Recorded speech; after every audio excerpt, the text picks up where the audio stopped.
اللہ پر ایمان لاؤ۔ اللہ پر ایمان کیا ہے؟ ہم سب نے کلمہ پڑھا، کیا ہم ایمان والے نہیں؟ اللہ پہ ایمان یہ ہے۔ اب دیکھیے گا، اس بات کو سمجھنے کی کوشش کریں۔ میں بس ایک دو جملوں میں ختم کرنے والا ہوں۔ کبھی ان کے در، کبھی ان کے در، کبھی در بدر، غم عاشقی تیرا شکریہ، میں کہاں کہاں سے گزر گیا۔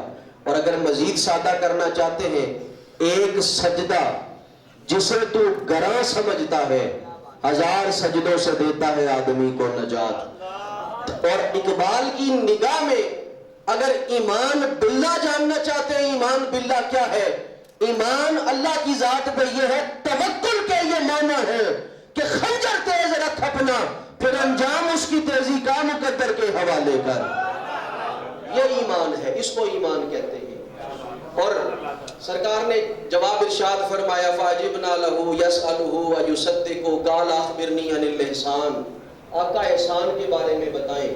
آستانہ عالیہ رواترہ شریف کا آپ کے لیے ایک اور پیغام، جب بھی احسان کی بات ہو، عبادت کے لیے کھڑے ہو، تمہارا دھیان کہیں ادھر ادھر نہیں ہونا چاہیے۔ ان تعبد اللہ کأنک تراہ وإن لم تکن تراہ فإنہ یراک۔ اے آستانہ عالیہ رواترہ شریف میں آنے والوں، جب تم رب کی بارگاہ میں کھڑے ہو، تمہارا دل یہ سوچ رہا ہو یا رب مجھے دیکھ رہا ہے یا میں رب کا دیدار کر رہا ہوں۔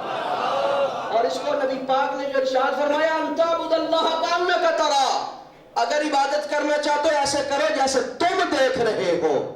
اگر یہ کیفیت پیدا نہیں ہوتی تو کیا کرو؟ کم از کم یہ ضرور دیکھو کہ ہم کس کی بارگاہ میں کھڑے ہیں۔ تو جب بھی آپ آستانہ عالیہ رواترہ شریف میں آئیں، تشریف لائیں، تو پیغام سادہ سا پیغام ہے، نمازی بن جائیں۔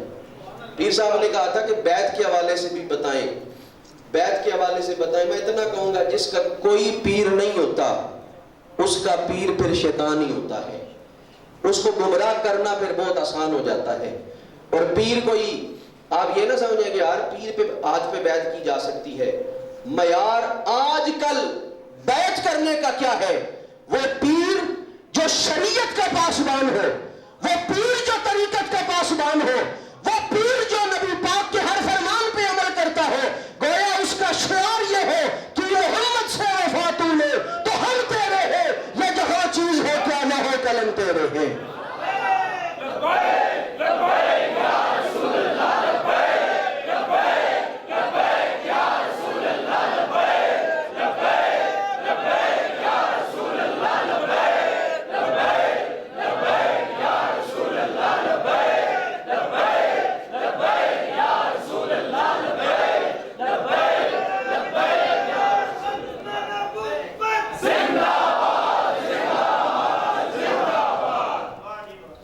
بس یہی چند پیغام دینے تھے جو پیر صاحب نے ڈیوٹی لگائی۔ پیر صاحب نے کافی کچھ جو ہے وہ بتایا تھا، لیکن وقت نہیں، کیونکہ حضرت علامہ صاحب تشریف لا چکے ہیں اور انہوں نے بھی آگے بھی مزید یہاں سے خطاب کر کے جانا ہے، تو اس لیے میں زیادہ وقت نہیں لیتا۔ صرف آج کا یہ پیغام، نمازی بنے، قرآن کے قاری بنے، نبی پاک کے وفادار بنے۔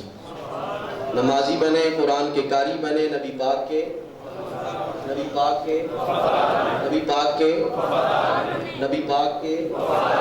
وفادار کیسے بنے؟ آپ کا چہرہ بھی وفاداری کا ثبوت دے رہا ہو، آپ کی ہر ادا وفاداری کا ثبوت دے رہی ہو۔ وآخر دعوانا الحمدللہ۔